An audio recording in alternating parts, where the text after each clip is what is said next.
सकते हैं मुख्यमंत्री? ये सुनना होगा क्योंकि बहुत खास। बताओ भाई। आज गणतंत्र दिवस है, दिवस की शुभकामनाएं प्रदेशवासियों को। प्रतिवर्ष ये दिन हमारे लिए एक नया उत्साह, नई उमंग लेके आता है। इतिहास बनाया कांग्रेस ने, महात्मा गांधी के सानिध्य में जिस प्रकार से पंडित नेहरू ने, सरदार पटेल ने, मौलाना अबुल कलाम आज़ाद ने, अम्बेडकर साहब ने जो संविधान बनाया। आज 75 वर्ष हो गए, अमृत महोत्सव तो मना रहे हैं, पर जो संविधान निर्माण हुआ, मुल्क आज़ाद हुआ, त्याग बलिदान कुर्बानी हुई, उसके कारण संभव हुआ। और 75 साल का सफर तय करते करते आज हम कहाँ के कहाँ पहुँच गए हैं। फिर भी हमारे कुछ देश के नेता उसको नकार रहे हैं। इससे बुरी बात क्या हो सकती है? अनफॉर्चुनेट है देश के लिए कि देश और दुनिया जानती हिंदुस्तान आज़ादी के वक्त क्या था, हम कहाँ पहुँच गए। ये गणतंत्र दिवस वो बातों में याद दिलाता है, संकल्प लेने का वक्त देता है कि आने वाले वक्त में हम लोग और मजबूत करें संविधान को। आज संविधान हो चाहे लोकतंत्र हो, उसके लिए ऐसा माहौल बन गया है कि पता नहीं क्या होगा आने वाले वक्त में। तमाम एजेंसियों पे दबाव है देश के अंदर, चाहे जुडिशरी हो चाहे अन्य एजेंसी हो। अशांति का माहौल है, अविश्वास का माहौल है, तनाव का माहौल है। हम बार बार कहते हैं कि प्रेम, मोहब्बत, भाईचारा, सद्भाव होना चाहिए आपस में देशवासियों, सभी धर्म, सभी जाति लोगों में, जिससे हम लोग और मजबूत हो जाए। इतने मुबारक मौके पर मैं फिर कहना चाहूँगा तमाम युवा पीढ़ी को, तमाम युवा पीढ़ी को जो हमारा इतिहास है उसका अध्ययन करना चाहिए। हमारे उन नेताओं ने जिन्होंने त्याग बलिदान किए, ज्ञात व अज्ञात, उन सबको याद करते हुए अपने फ्यूचर को बनाने के लिए, क्योंकि कल का भविष्य, देश का भविष्य उन पर निर्भर करेगा।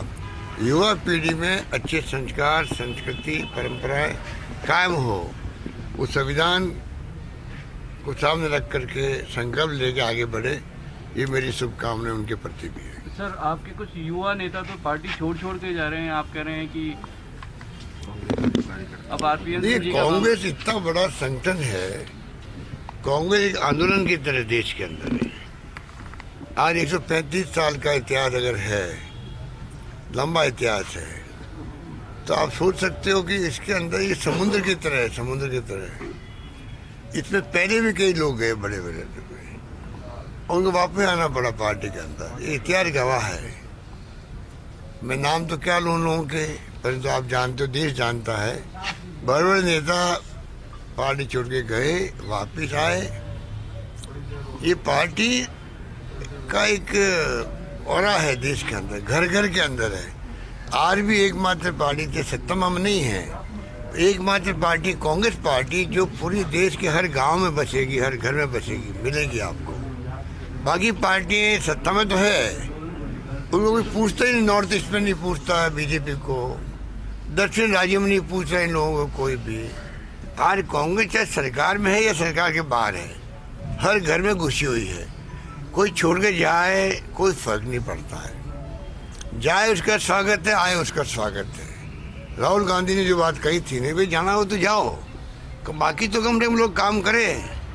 आप चले जाओगे, जो आप पार्टी में रह करके भी आप अगर पार्टी बुराई करोगे, आपके मन और मस्तिष्क के अंदर पार्टी की बात नहीं रहेगी, उससे ज़्यादा नुकसान है पार्टी को। इससे अच्छा आप जाइए बाहर। तो राहुल गांधी ने भी बात कही थी। मैं समझता हूँ कि ज़्यादा इन बातों को चर्चा नहीं करनी चाहिए। मीडिया चर्चा करता रहता है, इंटरव्यू, ये आधा उनको बिगाड़ देता है। हम तो कहते जाने वाला भी स्वागत है, आने वाला का भी स्वागत है। अभी जो वर्तमान में हालात है, उसमें आप क्या समझते हैं कि देश किस तरह से इन हालातों से बाहर निकले, और इसमें क्या आपके कार्यकर्ताओं की भी भूमिका और साथ में जनता क्या किस तरह से आज भी पूरा देश उज्ज्वलित है इनकी हरकतों से, चाहे वो केंद्र में हो चाहे बीजेपी की सरकार राज्यों में हो।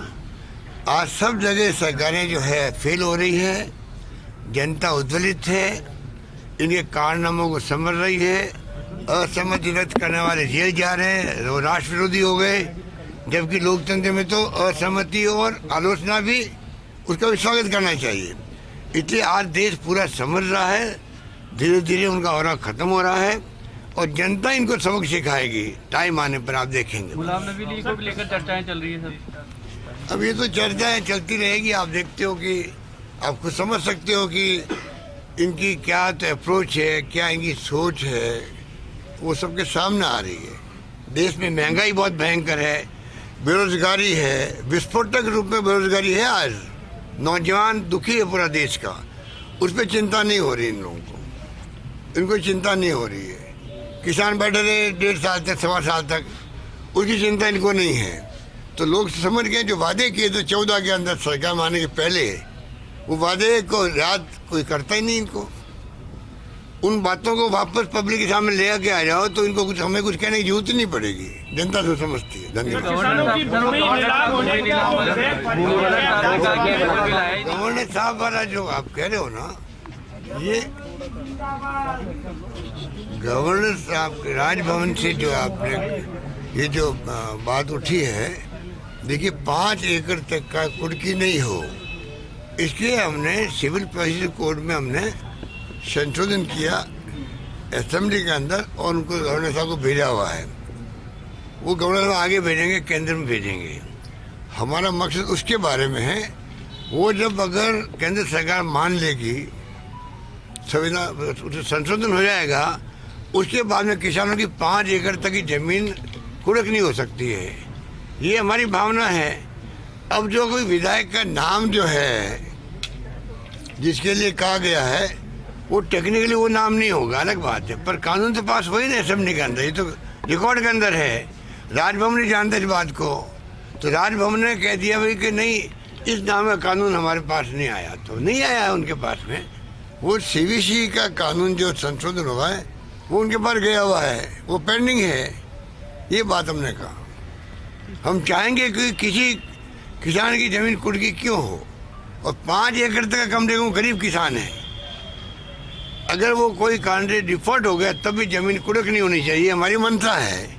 उस मंशा के अंतर्गत असेंबली में हमने कानून पास करवाया। आज भी हम उस पर कायम है, कल भी कायम रहेंगे हम लोग। और जो इस प्रकार से जो अभी कुर्की आई है कई जिलों के अंदर, वो भी इसलिए आई जो राष्ट्रीयकृत बैंकें हैं, जो केंद्र के अंडर में आती है, जो ग्रामीण विकास बैंकें हैं, वो भी केंद्र के अंदर में आती है इनडायरेक्ट रूप में।